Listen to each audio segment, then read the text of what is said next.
Have you ever wondered what it's actually like to work as a cruise ship doctor? Because the truth is, it's not all sunsets, cocktails, and exotic ports. In this video, I'm going to show you how to land your first contract as a cruise ship doctor in 2025, a full step-by-step process. I'm going to go through all the requirements, the application process, visas, the salary, your medical exam, and everything you need to know, including your first few days on board. I'll walk you through everything you need to get your first foot through the door as smoothly as possible. I've actually done the job myself and worked my way up to senior doctor and done this for 5 years. So this is some real experience that I'll be able to give you firsthand. So firstly, what exactly are your requirements for getting on board? What exactly are cruise lines looking for? Basically what they want is solid full-time emergency medicine experience. I would say at least 1 year, but any more time than that will only be more beneficial. A little bit of time in private medicine as well as some family medicine experience or general practitioner work will also always be valuable, but the main thing they want is full-time emergency medicine experience. And this experience should be supervised and structured. They're not looking for someone who's been practicing emergency medicine unsupervised, a so-called cowboy in emergency medicine. You need somebody who has been supervised and has worked within structures so that you can continue to do so during this job. Because on cruise ships, they mainly need somebody who's going to be safe, thorough, and work within proper systems. As I mentioned, some GP or family medicine experience is also valuable, as you will be running a clinic on a daily basis for both crew and passengers alike. Obviously from the passenger side, most of the time this is more emergency medicine related, as well as for crew, but crew also have a lot of chronic conditions, and this is where the family medicine experience is quite valuable. Some extra things that are complementary: you will need a valid ACLS and PALS up to date, and you'll have to keep this updated throughout your contracts. In fact, you won't be able to get a new contract without these being redone. There are ways of also renewing these things online, which is useful because even if you're at sea, you're able to renew your ACLS or PALS online without needing to organize some time shoreside. ATLS is not mandatory, although it is one of the requirements to become a senior doctor, but it is always an extra bonus if you do have it. Another important extra diploma to think about is the DIPEC or Diploma in Emergency Medicine. This is highly valued on cruise ships. It is not a specific requirement, especially if you do have a vast amount of emergency medicine in a hospital with a good amount of exposure, but it definitely gives you a competitive edge versus your peers when you're applying for the job. Cruise lines do preferentially prefer doctors from the UK, USA, or South Africa. This is not always the case. There are some exceptions, and I know in recent years they have been expanding where they recruit their doctors from. There is quite a large number of South African doctors on cruise ships for a number of reasons. Due to our hands-on experience as soon as we finish our internship, as well as the fact that we are essentially cheap labor, as getting paid in dollars is quite beneficial to us. Okay, so now you've got the experience, you have all your requirements. Where exactly do you go from there? How do you apply? You can apply directly with the cruise lines themselves and wait for them to get back to you. An easier way is to actually go through a recruiter. The advantage of being with the recruiter is they can kind of streamline the whole process. They can also give you some expectations on the job overall and get you set up with your first contract and make sure your CV is in line. They will also then facilitate an interview with typically an emergency medicine doctor to ensure that your knowledge is up to date and you actually are safe while working on board. This interview is normally a couple of minutes, but it involves some emergency medicine questions as well as some family medicine questions. They will typically have a chat with you first, get a feel for your personality as well as your experience, and try to decide what kind of line would suit you better. Certain lines have different requirements in terms of what doctors they are looking for. And then, as I mentioned before, once they've done this, they'll organize for an emergency medicine doctor to conduct an interview with you. Bear in mind, this doctor is not out to get you. They're simply there to ensure that you are a safe doctor while you're working on board.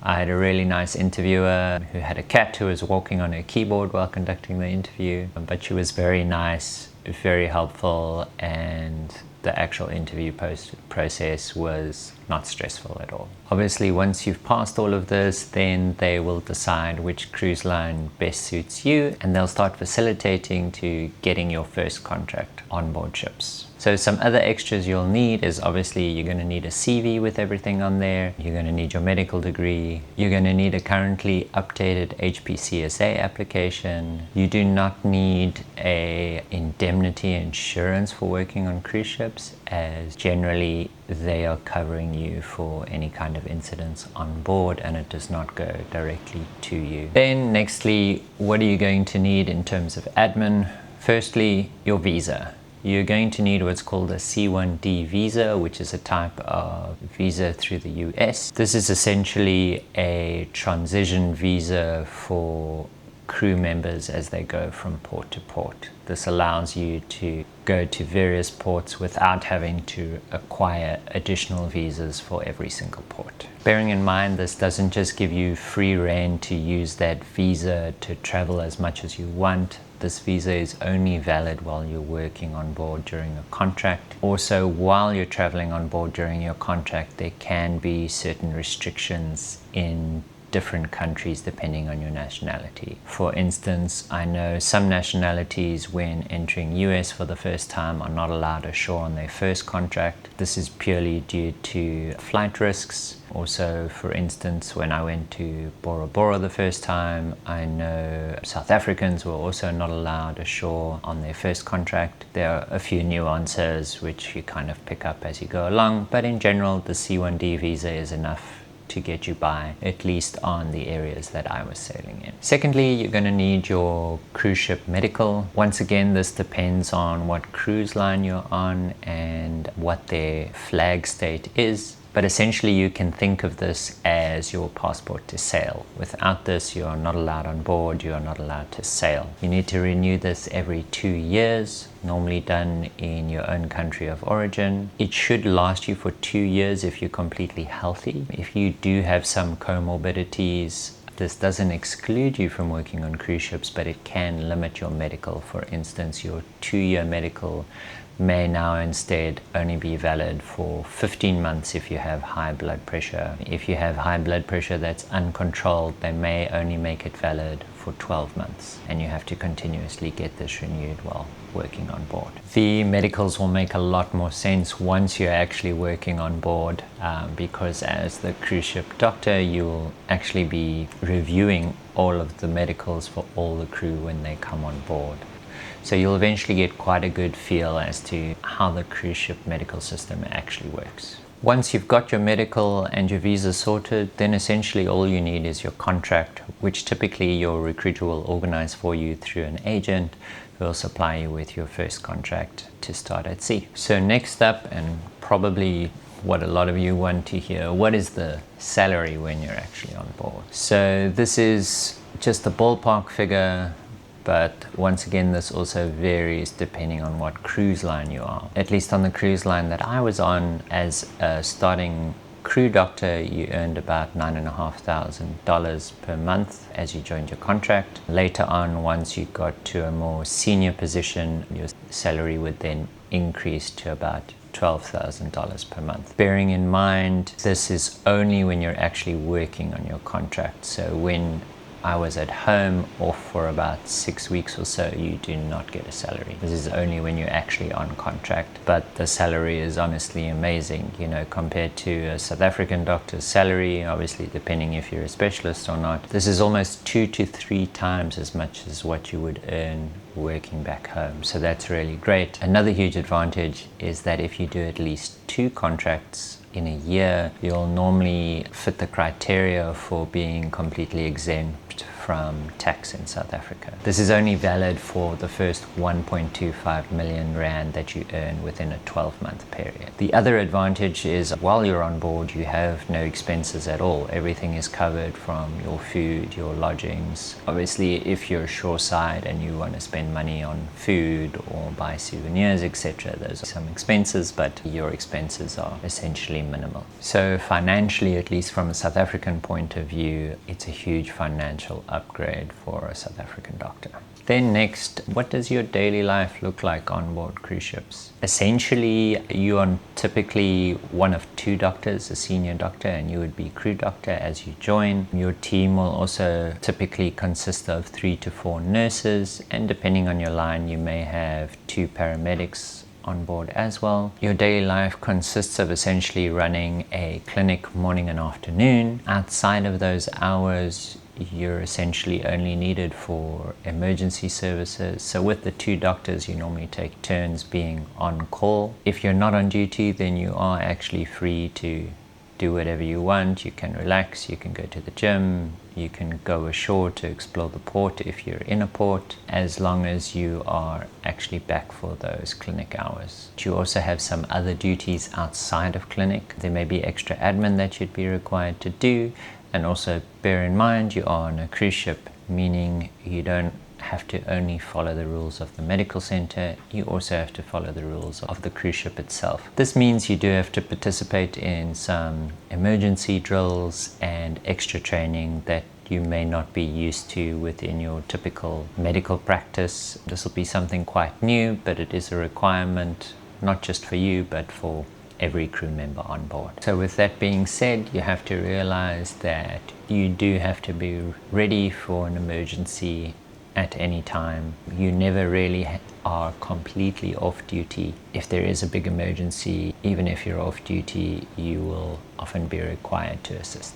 So it's your first contract. What can you expect in your first week or two, which no one usually tells you? The first week can be a little bit rough, especially coming from South Africa. Typically, your first contract involves at least 2 to 3 flights to get to your starting destination, and jet lag is not fun. It'll definitely take you a few days to adjust to the jet lag and the time difference. You'll find yourself waking up at 4 a.m., getting sleepy in the late afternoon while in clinic. This will just take some time as you adjust. You might also get some seasickness as you initially come on board. Even if you're not prone to seasickness, I do find sometimes people when they initially join can feel a little bit seasick in the beginning. Typically this fades as you get used to things, but obviously you're a doctor and you should know how to treat seasickness, so that's always beneficial for yourself. The first week usually also involves a lot of training modules, both from a ship perspective as well as a medical perspective. You also have to attend lots of orientation and a lot of safety training right at the beginning. It can be quite overwhelming in the first week, especially when you're jet lagged. You've just got to push through those first few days and get those things done. Once they're done and under your belt, you normally only have to renew them every few months or even every few years. Just get them out of the way, and then you can kind of focus on the medicine once you actually start your contract. The medicine, to be honest, is actually the easiest part of it. That's the thing that you're used to, that you know about. Once you get into the ebb and flow of how things work on board, you will slowly see how the day-to-day clinic runs, and you'll get a better feel for things and enjoy yourself much more. The real challenge is just learning how things work on board. It's different to working shoreside.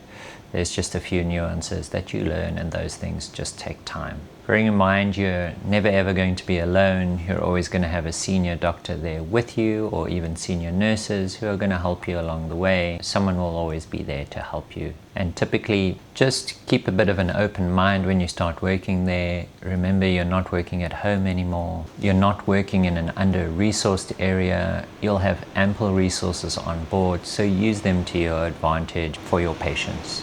The facilities on board include blood tests which you'll actually conduct yourself, as well as doing your own x-rays. There will also be an ample supply of medications on board which you should know. There will be medications which you will have seen before, but also some medications which maybe you've never actually had the opportunity working in a different country to actually use. So use these drugs and medications and supplies to your advantage when treating your patients. And that's it. Those are essentially your steps for becoming a cruise ship doctor in 2025, especially more from a South African doctor perspective. Please let me know below if there's anything I didn't cover or something that I've left unanswered for you. And I'll see you guys in another video very soon. Thanks very much. Cheers.